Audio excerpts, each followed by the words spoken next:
எல்லாருக்கும் நமஸ்காரம். ஞானானந்தம் மயம் தேவம் நிர்மல ஸ்படிகாகிருதம் ஆதாரம் சர்வ வித்யானாம் ஸ்ரீ ஹயக்ரீவம் உபாஸ்மகே. இன்னைக்கு நம்ம குரு பெயர்ச்சி பலன்கள்ல ரிஷப ராசிக்கு உள்ள பலன்களை பார்க்க போறோம். ரிஷபராசி, ரிஷப லக்னம், இதுல என்னென்ன நட்சத்திரம் வருது அப்படிங்கிறத ஃபர்ஸ்ட் பார்க்குறோம். கார்த்திகை 2, 3, 4 பாதங்கள். என்னப்பா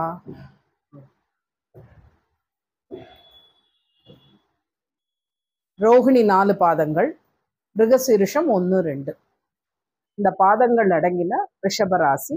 ராசிநாதன் சுக்கிர பகவான். அப்போ அந்த சுக்கிர பகவானோட வீட்டுக்கு பிரகஸ்பதி வர்றார், ஜென்ம குருவா வர்றார்.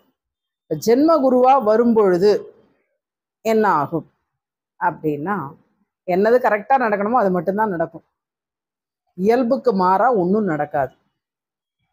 சரி, வர குரு பகவான் அங்க என்ன பொசிஷன்ல இருக்காருன்னா, அவர் பகை வீட்டுல இருக்கார். அது ஒரு விஷயம். அந்த இடத்துல ஜென்ம குருவா இருக்கிறதுனால அந்த நட்சத்திரக்காராளுக்கு எந்த இடத்தை எல்லாம் அவர் பார்க்கிறார். 5வது பார்வையா கன்னி ராசியை பார்க்கிறார், 7வது பார்வையா விருச்சிக ராசியை பார்க்கிறார், 9வது பார்வையா மகர ராசியை பார்க்கிறார். இதுல இருக்கிற நட்சத்திரங்கள்லாம் என்ன அப்படின்னு கேட்டா, கார்த்திகை நட்சத்திரம் சூரியனோடு, ரோகிணி சந்திரனோடு, மிருகசீரிஷம் செவ்வாய். ஸோ இந்த இடங்கள்ல இந்த சூரியன், சந்திரன், செவ்வாய் எங்கெல்லாம் பலமா வருதோ அந்த இடத்துல எல்லாம் அவளுக்கு நன்மைகள் நடக்கும். பாக்கியுள்ள இடங்கள்ல வரும்போது நன்மைகள் நடக்காது, குறைவா நடக்கும். சரி, 5ஆம் பார்வை பார்த்தா என்ன ஆகும்? ஃபர்ஸ்ட் கன்னி ராசி 5ஆம் பார்வை பார்க்கிறார். 5வது அப்படிங்கிறது நம்ம சொல்லும் பொழுது, ஜாதகங்கள்ல பார்க்கும் பொழுது 5வது குலதெய்வத்தை சொல்ற இடம். பிரசன்னத்துல பார்க்கும்போது 4ஆம் இடம் குலதெய்வம். அப்போ குலதெய்வம் தெரியாதவாளுக்கெல்லாம் குலதெய்வம் தெரியும். அது ஒரு விஷயமா இருந்தாலுமே இந்த ரிஷபராசிக்காரா குலதெய்வ வழிபாட்டை கண்டினியூஸா இந்த காலங்கள்ல நடத்தியே தீரணும். ஜென்ம குருவா இருக்கிறதுனால 5வது தான் தன்னுடைய பூர்வ புண்ணியஸ்தானத்தை பார்க்கறதும் குழந்தை பேற்றை பார்க்கவும் செய்யறார். அப்ப என்ன பண்ணணும்? குலதெய்வத்தை வழிபாடு இருக்கணும். குழந்தை பேரு இல்லாதவர்களுக்கு குழந்தை பேரு உண்டாகும். அப்ப யாருக்கெல்லாம் இந்த மாதிரி லேட்டா இன்னும் கன்சீவ் ஆகாம இருக்கா, அந்த மாதிரி எல்லாம் குழந்தை பாக்கியம் கிடைக்காம இருக்கிறவா எல்லாரும் அதற்குண்டான முயற்சி எடுக்கலாம். அடுத்த வருஷம் மே மாசம் 25ஆம் தேதிக்குள்ள நம்மளுக்கு நல்ல ஒரு செய்தி கிடைக்கும். குலதெய்வ வழிபாட்டை கண்டினியூஸா பண்ணணும். அப்புறம் 5ஆம் இடம் அப்படின்னு சொல்லும் பொழுது ஆன்மீகத்தை பத்தியும் சொல்றது. 5, 9 ரெண்டுமே. அப்ப ஆன்மீகத்தை பத்தி சொல்லும் பொழுது நம்ம கோவில்களுக்கு நிறைய போறக்கூடிய சூழ்நிலை உருவாகும் ரிஷபராசிக்காரர்களுக்கு. அதுக்கு அடுத்தது 7வது பார்வையா விருச்சிக ராசியை பார்க்கிறார். விருச்சிகத்தோட அதிபதி செவ்வா பகவான். அங்க ரிஷபராசியில மிருகசீரிஷ நட்சத்திரத்துக்காரர்களுக்கும் செவ்வாதான், செவ்வாயோட சாரத்துல பிறந்தவா.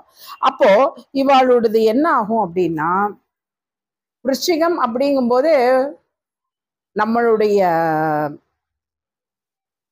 ராசிகள் அடிப்படையில வரும்போது அது 8வது ராசி.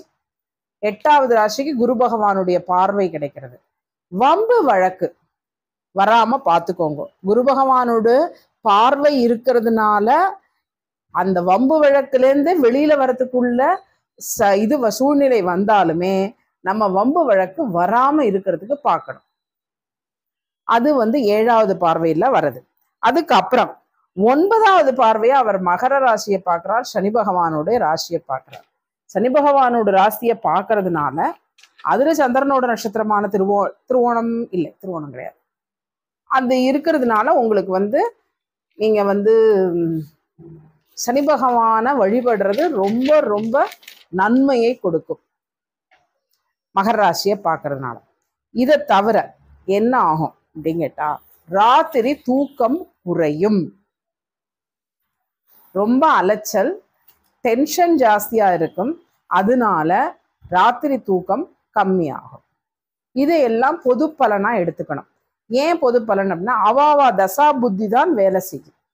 இப்ப சப்போஸ் யாருக்காவது குரு தசை குரு புத்தி நடக்கிறது, இல்ல வேற திசைகள்ல குரு புத்தி நடக்கிறது அப்படின்னா அவ கண்டிப்பா பரிகாரம் பண்ணிக்கணும். சரி, கண்டிப்பா பரிகாரம் பண்ணிக்கணும்னா என்ன பண்ணலாம்?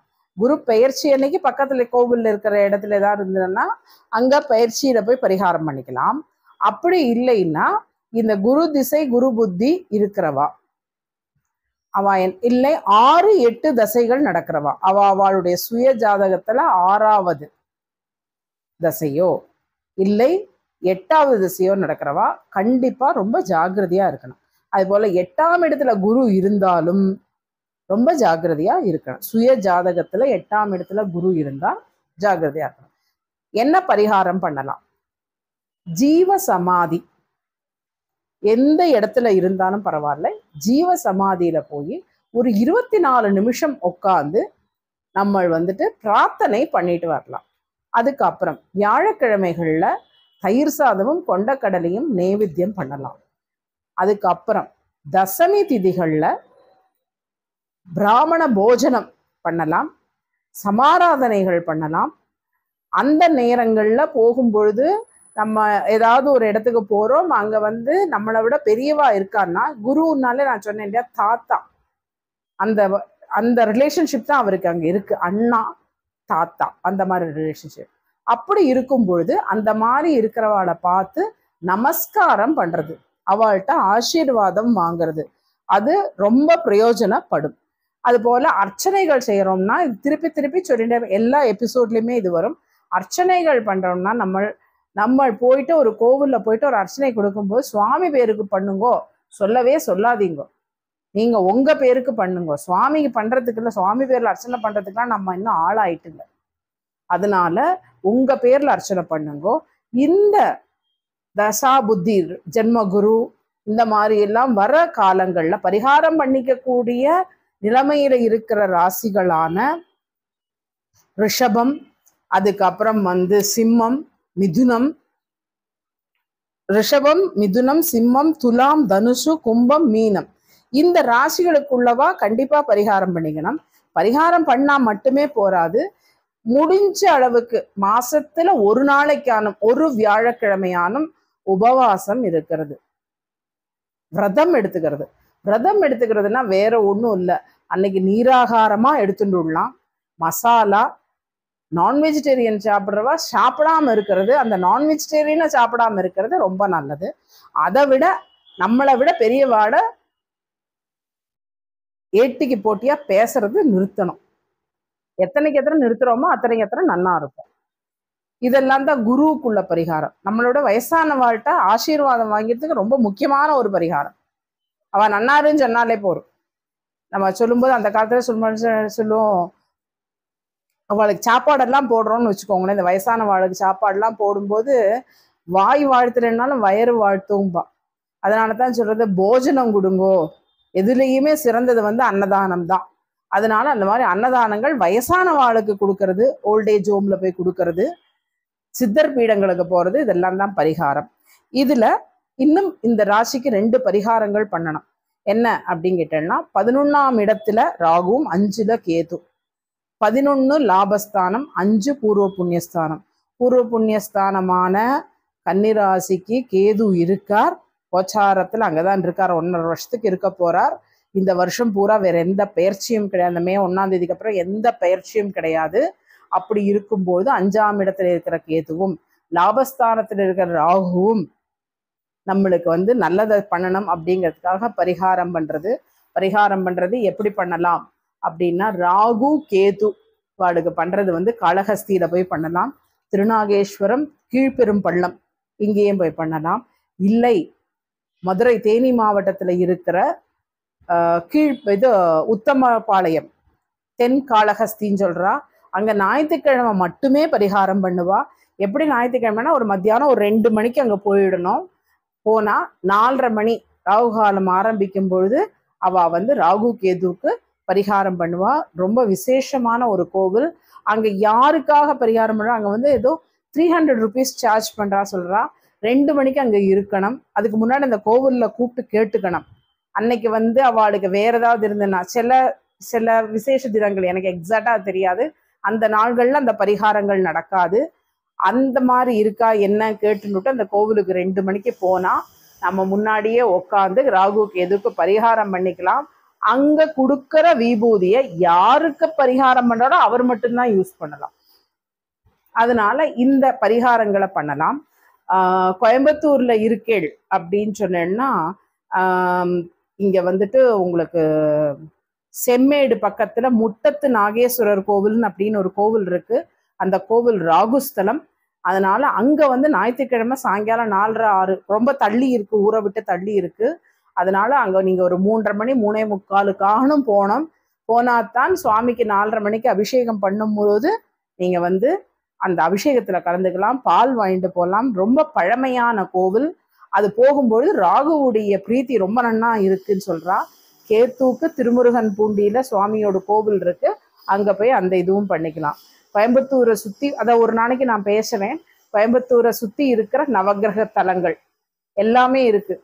அப்ப கோவை மாவட்டத்துல இருக்கிறத பத்தி நம்ம ஒரு நாளைக்கு அதை பேசலாம். ஸோ ராகு கேதுக்கு பரிகாரம் பண்ணிக்கணும். அடுத்தது சனிக்கு பரிகாரம் பண்ணணும். சனி வந்து 10ல் இருக்கார். அதனால சரி இது பண்ணும்போது என்ன ஆகும், பரிகாரம் பண்ணும்போது என்ன ஆகும், வேலை இல்லாதவாளுக்கு வேலை கிடைக்கும், பதவி உயர்வு தேவைப்படு அந்த மாதிரி ஒரு நிலைமையில் இருக்கும். எங்களுக்கு நடக்கல, இப்போ வந்து நாங்க ரிஷப ராசி, எங்களுக்கு 10ல் சனி பகவான் வரதுனால நாங்க என்ன பண்ணணும் அப்படிங்கிற சனிக்கு பிரீத்தி. எந்த கோவில்ல வேணாலும் போயிட்டு சனி பகவானுக்கு சனிக்கிழமை அன்னைக்கு அர்ச்சனை பண்ணலாம். காகத்துக்கு உணவிடுதல், முன்னோர் வழிபாடு தான் ரொம்ப ரொம்ப முக்கியம். அப்போ இப்போ கேட்குறா சில பேர் வந்துட்டு ஏன் காக்காக்கு தான் கொடுக்கணுமா அப்படின்னு சொல்லி கேட்குறா. அப்போ ரீசெண்டாக நான் ஒரு இதில் பார்த்தப்போ ஒருத்தர் சொன்னார், அது வந்து ரொம்ப சயின்டிஃபிக்காக ஒத்து வரா மாதிரி இருக்கு, நீங்க இன்னும் நிறைய பேர்கிட்ட கேட்டுக்கலாம். அதாவது நம்மளுடைய மெமரி பாக்ஸ் ஒன்று தான் இருக்காமா, பிரெயின்ல ஒரு ரூம் இருக்காமா எல்லா மெமரியும் இது பண்றதுக்கு. ஏன் கிளி குருவி இதுக்கெல்லாம் வந்து காக்கைக்கு மட்டுமே சாதம் வையின்னு சொல்றேளே அப்படின்னு கேட்டப்போ அவர் சொல்லியிருக்கார், ஒரு பெரிய ஒரு ஜோசியா தான் சொல்லியிருக்கார். என்னன்னு கேட்டா காக்காக்கு மாத்திரம் அந்த மெமரி பாக்ஸ் வந்து 2 இருக்குமாமா. ஒண்ணு அதனுடைய நினைவுகள், இன்னொன்னு என்ன ஆகுமா, நம்ம இப்ப நம்மாத்துல வந்துட்டு ஒரு பெரியவாளுக்கு வந்து பண்ணிட்டு காக்கைக்கு சாதம் வைக்கும் பொழுது அதனுடைய அந்த நம்மளுடைய ஆத்து பெரியவாளுடைய ஆன்மா அந்த காகத்துடைய அந்த மெமரி பாக்ஸ், அந்த காலியா இருக்கிற செகண்ட் மெமரி பாக்ஸ்ல போய் ஏறின்றுடும். அப்படிதான் அந்த முன்னோர் நம்மாத்துக்கு வரா அப்படின்னு ஒருத்தர் சொல்லியிருக்கார். இது வந்து எனக்கு கிடைத்த ஒரு தகவல், அதை நான் வந்து ஷேர் பண்றேன். ஸோ காக்கைக்கு அன்னமிடுதல் வந்து பித்ரு காரியத்துல காக்கை தான் ரொம்ப முக்கியம். அப்போ காக்கைக்கு உணவிடுதல், திருநங்கைகளுக்கு உதவி செய்தல், சனி பிரீத்தி. நான் வந்து திருநள்ளாறு போயிட்டு திருநள்ளாறு போய் எல்லாம் பரிகாரம் மட்டும் பண்ணிட்டு வந்தா பரவாயில்ல, அங்கேயே வேஷ்டி அவுத்து துண்டு அவுத்து அங்கேயே போட்டு இருக்கிற தண்ணிய பொல்யூட் பண்ணப்படாது. பொல்யூட் பண்ணாலே அது சரியாகாது.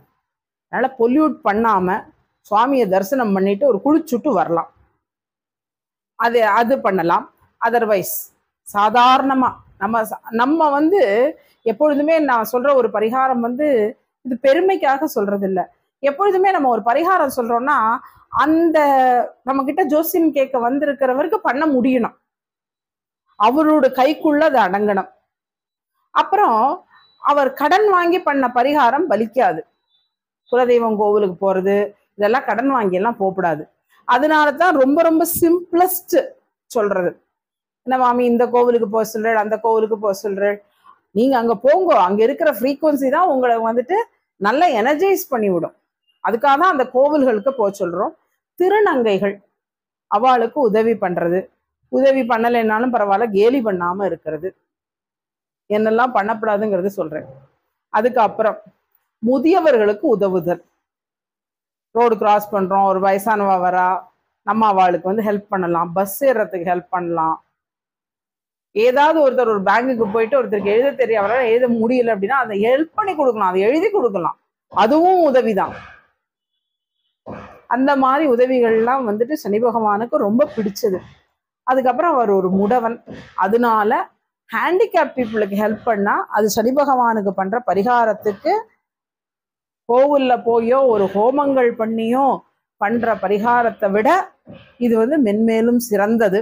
அதனால ரிஷபராசியை பொறுத்த வரைக்கும் அவ பண்ண வேண்டியது முன்னோர்கள் வழிபாடு, குலதெய்வ வழிபாடு. 11ல இருக்கிற ராகுக்காக பண்ண வேண்டியது வந்துட்டு உங்களுக்கு வந்து ராகு கேதுவுக்குள்ள பிரீத்தி. அதுக்கப்புறம் சரி, ராகு கேதுவுக்கு பிரீத்தி, எனக்கு அங்கெல்லாம் போக முடியல, என்ன பண்ணலாம்? பக்கத்துல ஏதாவது பாம்பு புற்று இருந்தா அதுக்கு வந்து பால் விடலாம். கேதுவுக்காக கணபதி, அவரை விட்ட ஆளே கிடையாது, அவர் தான் பெஸ்ட். கேத்து பகவான் பரிகாரத்துக்கு பெஸ்ட் வந்து பிள்ளையார் தான். அவருக்கு நம்ம தோப்புக்கரணம் போட்டோ ஒரே ஒரு 1 ரூபாய்க்குள்ள கற்பூரம் ஏத்தினாலே அவர் வந்து சந்துஷ்டராயிடுவார். அதனால அவரை வணங்குதல் வந்துட்டு இதுக்குள்ள ஒரு நல்ல ஒரு பரிகாரம். பரிகாரங்களை பத்தி பேசும்போது நம்மளுக்கு ஒரு ரிலீஃப் கிடைக்கும். கர்மாலேருந்தெல்லாம் யாராலையும் வெளியில வர முடியாது, யாரானாலும் கர்மா அனுபவிச்சே தீர்க்கணும். அதை தீர்க்கறதுக்குள்ள ஒரு சிச்சுவேஷனையும் ஒரு ஈஸினஸையும் இந்த பரிகாரங்கள் கொடுக்கும். அந்த பரிகாரங்கள் எப்போ பலன் கொடுக்கும் அப்படின்னு கேட்டா, எப்போ ஸ்ரத்தை ஜாஸ்தி இருக்கோ அப்பதான் பரிகாரம் கொடுக்கும், பலன் கொடுக்கும். அடுத்த பதிவு வந்து மிதுன ராசிக்கு பண்ணுவோம். நன்றி, வணக்கம்.